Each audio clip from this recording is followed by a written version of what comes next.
The final scene of season 1. Here it is. Major spoilers. Everyone's turned on. No, I'm messing. Can you imagine? Could you imagine if you'd already got to that part in the script? I know, seriously. Yeah, that'd be difficult to hold on to. I think we big all trouble. want to really let everybody know all the things already. It is a challenge though, being in a mystery show, to not live it. You do have to check yourself and go, okay, what do I know? What am I supposed to know? What am I supposed to say? That's, it's terrifying because I ramble quite a bit, so I feel like it's just going to come out, and then I'll realize 5 minutes later, oh yeah, I definitely just spoiled that. Yeah, the entire season. That's okay. So, I'm gonna keep it mum here, and we'll just chill. We'll do most of the talking. Stop talking. Stop it. You're doing it already.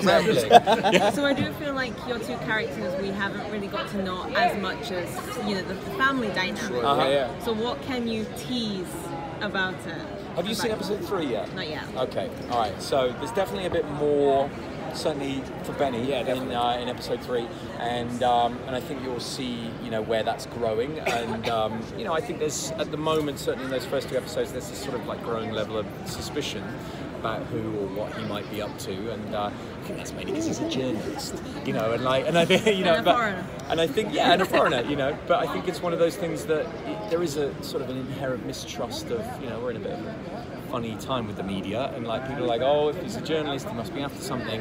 And I think the bottom line is that he definitely knows something. He knows perhaps a little bit too much, but I think you'll begin to get a much clearer idea, on top of an enormous reveal as well in episode 3, as to what his allegiances are, and what his relationship with Joe is, and where the show is going.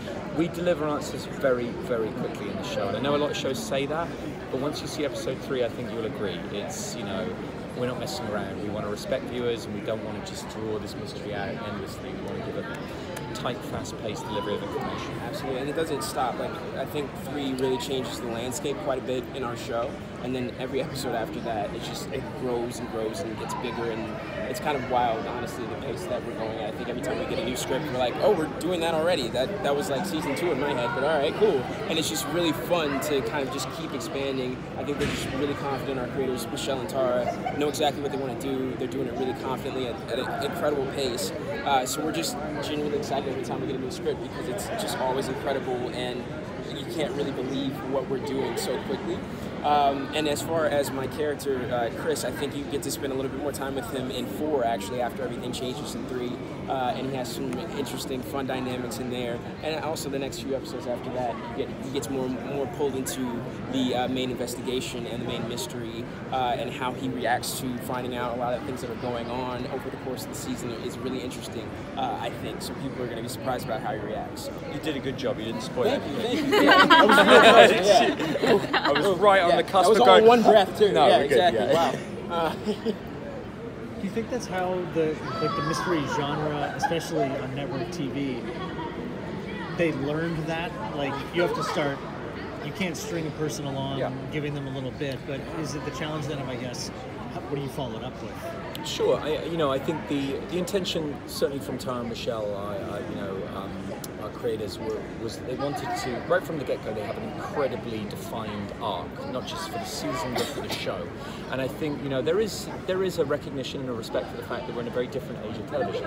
Everyone wants to watch streamed shows. I don't know about you guys, but I binge a lot of shows where I'm like, great, I want to watch from episode 1 through to the final episode. So I think you have to respect the fact that television landscape is changing, and people are busy, and so I think the importance of delivering that information quickly was very intentional. And I think it was, it's not just a forced kind of sense of, oh, well, we better pad it with this or with this or with this. There is a very clear sense of where we're going, not just in the macro scale, but with our characters too. And you guys aren't really going to have to, the audiences aren't going to have to wait around very long. And I think there is a frustration. People are like, well, I don't want to invest in a show if it's going to take forever, or I don't want to invest in a show if it's going to get cancelled. Let me tell you, the delivery of the information in the show is so thick and fast, it comes so satisfyingly, that I promise you, I know that an audience is going to be satiated and going to feel like, oh great, I remember a time when I was excited to wait a week, and sort of, it wasn't that long ago that we all had to watch our shows like that. And I really, really believe that from this episode and going forward, the cliffhangers that are set up week to week make it real appointment television. It's wild.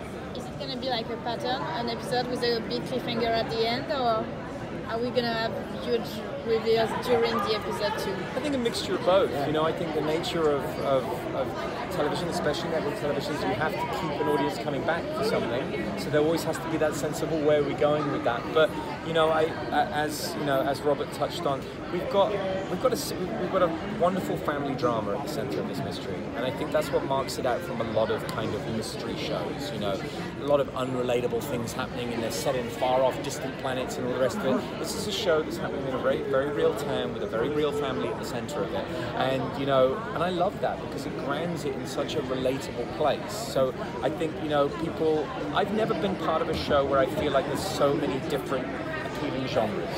You know, you've got family drama, you've got incredibly comedically adept cast. You know, I mean, like, Donald is wonderful. He's talking about himself. Is it that obvious? You know, and you know, but to have so many different kind of genres at play within the show is very, very exciting, because hopefully that opens up the oeuvre a bit to make it a little bit more of an appealing show to a lot of different people.